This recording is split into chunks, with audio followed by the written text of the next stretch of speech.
भाई जो गुरु बचन पे डट गे रे कट गे फंद 84 के। भाई जो गुरु बचन पे डट गे रे कट गे फंद 84 के। कट गे फंद 84 के रे कट गे फंद 84 के। भाई जो गुरु बचन पे डट गे रे कट गे फंद 84 के। दीन दयाल बंदी छोड़ कबीर परमेश्वर जी अपनी प्यारी आत्माओं को जो अपने पैर पर कुल्हाड़ा मार के आप ही पीड़ित हो रही हैं, दुख उठा रही हैं, जो काल के जाल में फंस गई, उनको फिर पुनः जगाने के लिए अपने उस सच्चे स्थान की याद दिलाने के लिए आते हैं और उनको इस अज्ञान अंधेरे में और मोह ममता की नींद के अंदर सोए हुओं को कैसे जगाते हैं, शब्द की चोट मारते हैं। क्या कह रहे हैं कि आज जो राजा बना है वो अपने पिछले जन्म के पुण्यों से बना है, अपनी भक्ति साधना से बना हुआ है। ऐसे ही कोई पुण्यात्मा रानी बनी है, वो भी पिछले अपने पुण्यों से ही बनी हुई है और उन पुण्यों को वो समाप्त करके इस जन्म में अपना जो किया हुआ जो सुख है, राज्य है, उसका भोग कर मृत्यु को प्राप्त हो जाएंगे। और जो सत साधना नहीं करेंगे तो आने वाले जीवन में उनके साथ क्या बनेगी, उनको क्या कितनी यातनाएं सहनी पड़ेंगी, वो बता रहे और जगा रहे हैं। क्या कहते हैं कबीर, हरि के नाम बिना ये राजा रसब हो। रसब कहते हैं खच्चर ने, अच्छे बड़े गधे ने। और मिट्टी लदे कुमार के घास ना नीरे कोई। वो राजा जो भगवान की भक्ति नहीं करता, ये नहीं कि सभी राजा गधे बनते हैं, नहीं। जो परमात्मा को याद नहीं करते, सत साधना नहीं करते, भक्ति भी करते हैं और यदि वो शास्त्र विरुद्ध करते तो भी व्यर्थ है। और जो शास्त्र अनुकूल साधना जो राजा करते हैं, वो राजा प्रजा के हितैषी होते हैं, प्रजा को अपने संतान की तरह पालते हैं। वो भेदभाव नहीं करते हैं, राग द्वेष नहीं करते हैं, वो कोई बकवाद नहीं करते। जैसे राजा अम्बरीश थे, राजा अम्बरीश ने उस समय भक्ति की, अगले जन्म में फिर वो राजा जनक बने। राजा जनक के बाद वो अपने पुण्यों को समाप्त करके फिर नानक जी बने। और यदि नानक जी को परमात्मा नहीं मिलते, सत्साधना नहीं मिलती, तो और भी ना जाने किस जोनी में उनको जाना पड़ जाता। और जो राजा भक्ति नहीं करते वो सीधे ही पशु जोनी में गधे बनते हैं। जैसे स्वर्ग का राजा इंद्र भी अपने समय को पूरा करके, शासन को पूरा करके, उसके बाद पहला जीवन गधे का प्राप्त करता है, उसके बाद अन्य योनियों में चला जाता है। तो उसी को परमात्मा याद दिलाते हैं कि कबीर, हरि के नाम बिना वो राजा रसब हो और मट्टी लदे कुमार के फिर घास ना नीरे कोई।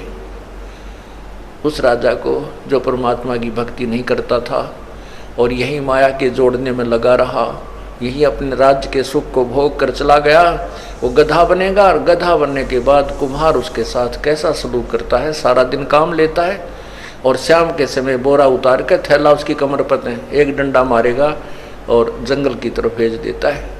वहाँ उसको खाने को भी आहार नहीं देता, वो घास कहीं बाहर ही चर के आता है और सुबह फिर कान पकड़ के और चालता कर देता है। वो पुण्यात्मा जो राजा था, उसके हुक्म में सैकड़ों हजारों सैनिक रहते थे। आज परमात्मा की भक्ति के बिना वो पशु जूनी बन करके और कुम्हार के लठ खा रहा है। ये परमात्मा याद दिलाते हैं, ये भोली आत्मा तो कुछ सावधान हो, मनुष्य जीवन प्राप्त किया है आपने। ये मानुष जन्म मिलना कोई आसान बात नहीं है। ये ना जाने कितने पुण्य कर्म, कौन कौन से जन्मों के अब के शेष बचे हुए थे जिससे मानव जन्म मिलता है। और मानव जन्म में फिर ये तत्व ज्ञान मिल जाए तो फिर आपके पुण्यों की कोई गिनती नहीं है। और इसको जो व्यर्थ कर देगा उसके साथ बहुत भयंकर कहानी बनेगी, जो कि अभी बताई जा रही है। फिर कहते हैं कि वो रानी जो पुण्यात्मा पिछले पुण्य जन्मों कर्मों से, पिछले जन्मांतर के पुण्य कर्मों से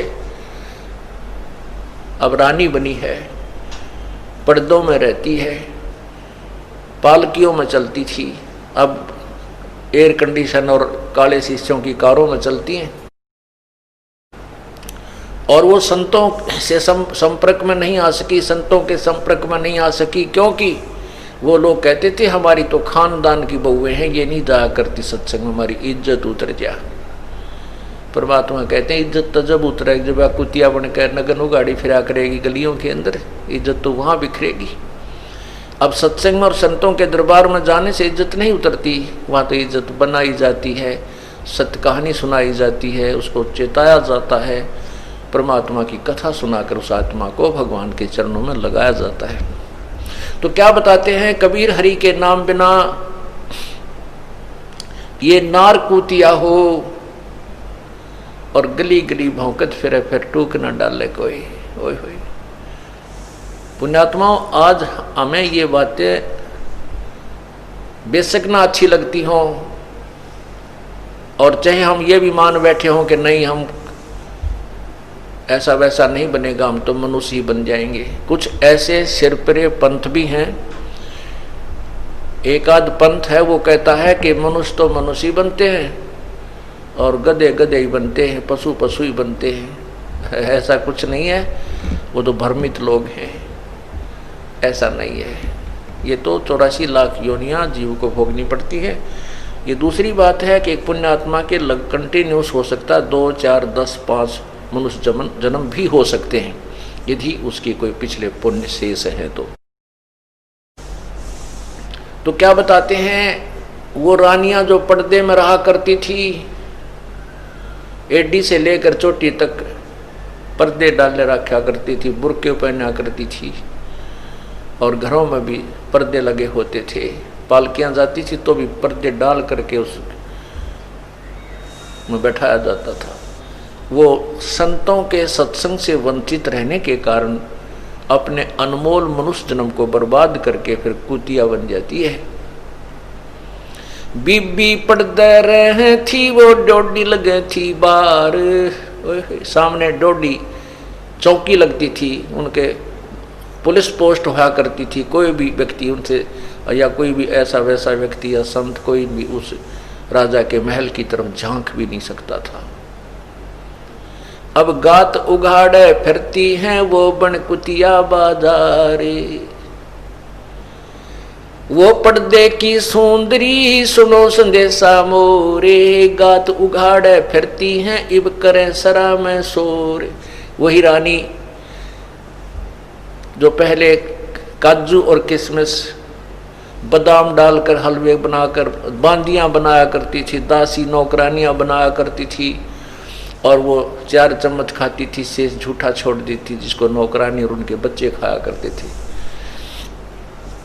अब वही एक परमात्मा के नाम के बिना कुतिया बन करके धर्मशालाओं के आसपास डेरा लगाए रहती है, और एक टूक के लिए, एक ग्रास रोटी के लिए वह अतिथि जो खाना खा रहे होते थे उनके मुख की तरफ ताकती रहती है, ऐसे देखती है कि एक टूक ये किस समय तेरी तरफ फेंकेगा। देख कोर्ट मुकदमा मोल ले लिया उस नादान आत्मा ने, सत्संग के अभाव से, संतों की शरण में न जाने से। कहते हैं नक बेसर नक पबनी, इसे सुंदर सुंदर नाका में कि काना में इसे मोटे मोटे सोने के आभूषण पहरा करती थी, हार पहनती थी 9-9 लाख रुपयों के। नक बेसर नक पबनी पह रहती हार हमेल, अब सुंदरी से कुतिया बनी देख साहिब के खेल। अब के शकल बनवा ली नादान आत्मा ने। पुण्यात्मा इस आत्मा को जगाने के लिए परमात्मा ना जाने कैसी कैसी चोट मारता है, जैसे शराबी न ठाया करे। हम इस माया के अंदर, इस काल की माया के अंदर इतने मोहित हो चुके हैं, हमारे ऊपर इतना जबरदस्त प्रभाव है त्रिगुणमयी माया का, रजगुण ब्रह्मा सदगुण विष्णु तमगुण शिव जी के द्वारा, कि इसमें ये एंटीबायोटिक परमात्मा की अमृत वाणी और ये जाप मंत्र सारे प्रयोग करने से ये इसका नशा, इसका प्रभाव हमारे से निष्क्रिय होता है और तभी हम सत्संग की तरफ आ सकते हैं। अन्यथा ये वही हमें सत्संग से दूर रख करके कोई न कोई आलस या कोई ऐसी कहानी बना करके परमात्मा से वंचित रखता है। बोलो सतगुरुदेव की जय हो।